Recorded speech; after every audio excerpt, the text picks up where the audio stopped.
Hi guys, I'm Alexandria, and in today's video, I'm going to go over 10 healthy swaps that you can make. So I really wanted to create this video mainly because when I look at the stuff that I eat now, I can see where the progress happened of where I first started. And I think oftentimes with all of the information out there, it kind of becomes confusing and overwhelming on where to start. And then eventually you just stick to what you know, because it's just some people telling you not to eat this or some people telling you not to eat that, or when you try something, it's just all this like commotion of what to actually follow. So I've learned that just taking baby steps has helped me get to the health goal that I want, or just the lifestyle that I want to have for my health. And a lot of it started originally with just swapping things out. So whether you are trying to eat a little bit healthier or looking to lose weight, a lot of these tips that I'm going to share with you can definitely be useful in your own health journey. So the first one is swapping out Parmesan cheese for creating your own. So when I first went vegan, it was definitely hard for me to give up cheese. And that was one of the last things that I gave up, because it was just a hard transition, because I really enjoyed cheese. And even though I knew after a while that it contributed to a lot of like my own health issues, I still loved it. And what I realized is in my own journey of choosing to go vegan or plant-based was that like it can't be a full turn off. And I feel like a lot of times that's what we feel like we need to do, just like go cold turkey. And in all actuality, some things are just harder for others to give up. If your intention is to just eat less processed food and have less cheese, one alternative that you could do is make your own. And it's basically just mixing in some cashews, some nutritional yeast, and some seasonings. And what I also love about it is that not only are you getting nutrients from the cashews itself, but you're also getting nutrients from the nutritional yeast of B12. Okay, so one thing that I thought I would end up giving up was ramen, because I didn't realize like how much ingredients was in ramen. One thing that I did start doing when it came to ramen was realizing I like ramen. I like my quick meals, and it's not necessarily of me quitting everything that I once loved, but more so of just finding alternatives and healthier alternatives to the things that I used to eat. And when it came to ramen, what I did in the beginning was simply start using half of the seasoning packets. So before, when I made ramen, I would just put like the whole seasoning packet in there, and it had like a lot of salty flavor. But then I realized like it had a lot of sodium, and a lot of the ingredients came from the seasoning packet itself. So what I decided to do in the beginning was to just use half of the seasoning packet. And then eventually what I wanted to do was, even though I still liked ramen, I knew it wasn't going to give me all of the nutritious benefits from it. So what I would do is just add a lot of vegetables to it. So I would add broccoli, I would add mushrooms. It was just adding different types of nutrients to it just to make me feel full longer. So when it comes to ramen now, I have like more of a variety of the kind of noodles that I get, and it's not necessarily just ramen in general. So alternatives, if you are someone who really loves ramen, is to either start with just looking for ramen that has the least amount of ingredients, or if you want something where it has very simple and no more than 5 ingredients, many of the ramens that I eat now is mainly of you just adding your own flavor to it. So it comes with just the noodles itself, and you add the flavor. And what I really love about that is you're more in control of how much sodium is in something. You're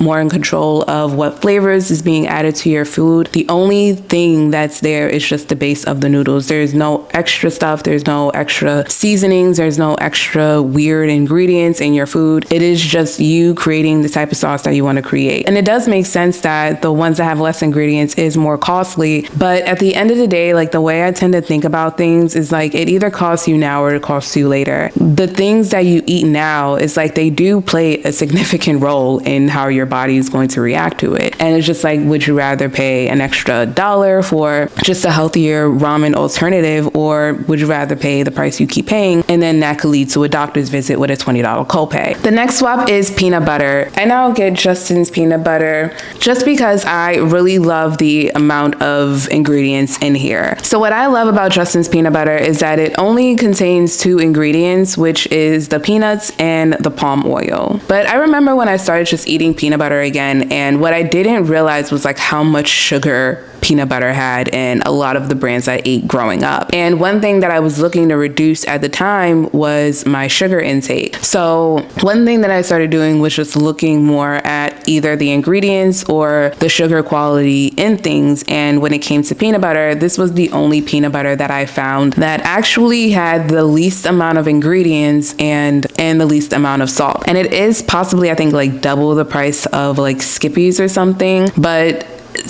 to me, I just feel like I would rather spend a little bit more on a healthier alternative than to spend less on something that is cheaper now and helps me save $3, but in the long term doesn't really impact my health the way that I want it to. So if you like peanut butter, one thing to look at is how much sodium and how much sugar is in your peanut butter, as well as all of the ingredients, because I feel like some things are self-explanatory where it should be just that ingredient, and then next thing you know, you look at everything that's in there and you're like why did we need all of these ingredients for this one thing? And I feel like I didn't pay attention to the peanut butter one just because I couldn't fathom how you would need 25 different ingredients in peanut butter if it's just peanuts. But nonetheless, the next one is popcorn. So instead of buying the ones that are like the 3 in the box with the extra butter, light butter, a great alternative is to just make your own popcorn. And this is something I ended up having to do because I couldn't find any vegan butter popcorn. So I ended up like looking at ways of just creating my own popcorn, and I really tasted the extreme difference from when I bought the ones that had the extra butter from Dollar Tree compared to the ones that I bought my own. Number one, you end up really paying attention to how much salt you're putting on your popcorn and how much salt you're actually ingesting. And I think it's different when you see it on the box and see how much sodium is in it compared to when you make it yourself, because then you're much more aware of like, oh wow, like this is a lot of salt. Or even when it comes to butter, and that's one thing that I've learned because I use Earth Balance butter, and what I realized is like I would just want to keep it under 2 tablespoons of butter, and then when I melt it and I put it on my popcorn, I still feel like I need more butter, but I just try to not put more than that. And what I realized is when I was eating the extra butter popcorn, like how much butter was actually on that popcorn. So if you want like a snack alternative, this is really a good one to do. It doesn't take much work. You just put the kettle inside the pot and watch it pop, and then add the butter and add your salt and your seasonings, and that's it. I like to cook mine in coconut oil just because I now also get to cook it in a healthier alternative compared to whatever they use in those boxes. But it just gives you more awareness of what you're actually putting on your food, what is actually going into your body compared to if you had bought the original store-bought brand that you're used to. Next one is vegetable broth. So I really go back and forth between broth and stock, but one thing that I did a lot was I started cooking my vegetables in vegetable stock or broth compared to cooking them in oil. And I did that just because I really wanted to start reducing the amount of oil I was using, and I really just didn't like the texture of like knowing that I'm eating the oil. So one thing that I started to do was just start seasoning my vegetables in broth. So if you are someone who wants to reduce your oil intake and you have a tendency a lot of cooking your vegetables in oil, one alternative that you can do if you want to have an oil-free day is to either cook it in some stock, broth, or in some water. Next swap is using veggie pasta. So one thing that I love about veggie pasta is that it actually has the vegetables in it. So I tend to go for this one a lot, and what this one has is a mixture of zucchini and spinach puree. So if you're someone who really likes pasta and you just want to make it a little bit healthier, you don't necessarily want to give up pasta, a great way of doing that is possibly just switching to a healthier pasta alternative. So you could either do organic pasta, or you could do whole wheat pasta, veggie pasta. You have chickpea pasta. I think you have now lentil pasta. There's so many different pasta alternatives that you can try, that if you want to just find an easier way of just transitioning to a healthier alternative, that's really one great way to start. Next one is pasta sauce.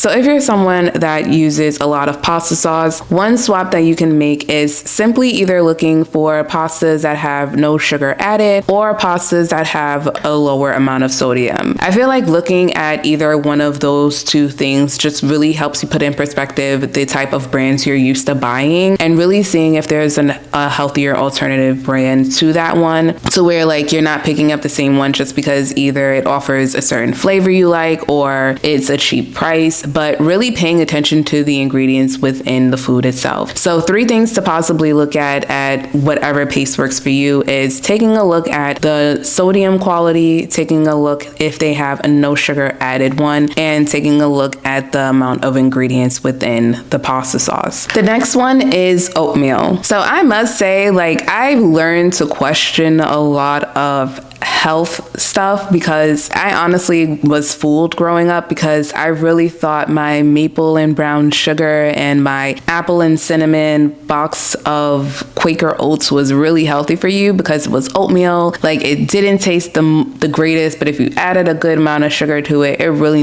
knew how to taste really good. And I honestly thought I was eating something healthy until I realized how much sugar is in it. So if you're someone who loves oatmeal and possibly looking to reduce their sugar quality, one thing that you can do is just buy rolled oats and make the oatmeal yourself. And I think this also gives a perspective of how much sugar is in our food that is made to look healthy but not really actually healthy, because when you start making your own and really just have the base of the ingredient and then make your own from there, you really start understanding like how much sugar is in a lot of these foods. And another thing is like you can be more creative when you buy rolled oats. So if you're someone who may not necessarily like oatmeal, you can make oatmeal bars. You could put oatmeal in your smoothies. So a great alternative is to switch from boxed oatmeal to just the bag of rolled oats, just because you have more control over what's going in your food and you have more of that creativity of being able to explore different things you could actually do and make with oatmeal. The next one is ice cream. If you are someone who really loves ice cream, a great alternative instead of eating ice cream itself is to make your own version. And it honestly doesn't have to be difficult. It doesn't have to require a lot of ingredients. There's different ways of making your own ice cream. For me personally, the one that I found most enjoyable and easy to make is just blending a whole bunch of frozen bananas and some unsweetened almond milk into a blender and having that ice cream texture. So if you're someone who really loves ice cream, a really great alternative is to just make your own, because again, there's a lot of sugar and there's a lot of ingredients that's in ice cream. And not only are you getting nutrients from the fruits that you're eating, you're also reducing your sugar intake and you're also reducing the amount of ingredients that you're putting into your body. And the last one is potato chips. Some people are sweets people, some people are chips people, and I am a chips person. I love chips. I just think they're so good. One thing that I've learned to do when it comes to eating potato chips is, again, like a lot of the other things that I've mentioned, is just finding a healthier alternative each time. So my main thing is really focusing on 1% improvement and finding one thing that you can change about that item that you're eating, and find one little way of making it a little bit healthier and a little bit easier for you to change whatever lifestyle you're trying to change. A couple of things to do if you're someone who also just enjoys a lot of chips is to, instead of eating out the bag,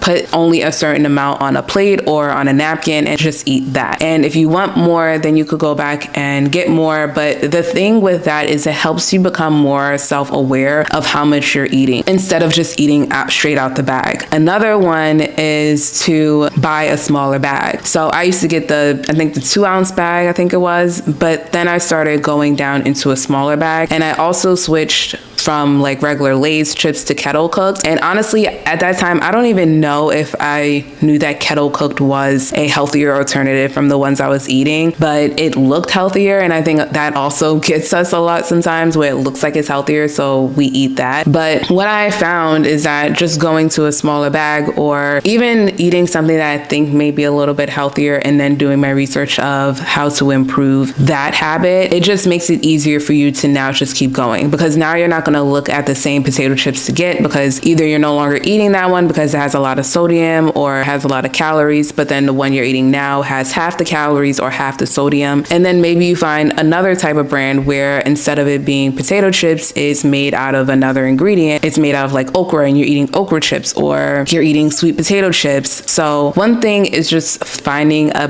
better and healthier alternative to that, and just finding one way to just get a bag that may not have the same ingredients that the other bag that you're used to having has, but just simply finding a healthier alternative to the one that you used to eat before. So one thing that I do now is I pay attention to the bag size that I get. I tend to look for things that have the least amount of ingredients of chips, and also what the chips are made of and how the chips are made. So these are the 10 healthy swaps that I've implemented that hopefully can help you along your journey of just creating healthier eating habits. Definitely let me know in the comments which one you feel will be the most easiest for you or the most difficult for you. But overall, honestly, when it comes to creating healthier habits, it's just by starting small. I don't think you need to completely cut off everything unless that is something that you need to or want to do for your health. But if you're just someone who just really wants to start implementing ways of just eating healthier, one way to start is just by starting simple. Instead of going to the same things you usually get and trying to have willpower of not eating as much of it, look for a healthier alternative, because now you're already focusing on 1% of improvement within yourself of what else is out there that you can eat, so where you could still meet that craving need, but it's not going to impact your health in the same significant way as if you stuck to your same old habits. Thank you guys so much for watching. I hope you guys got something out of it, and I will see you guys in the next video.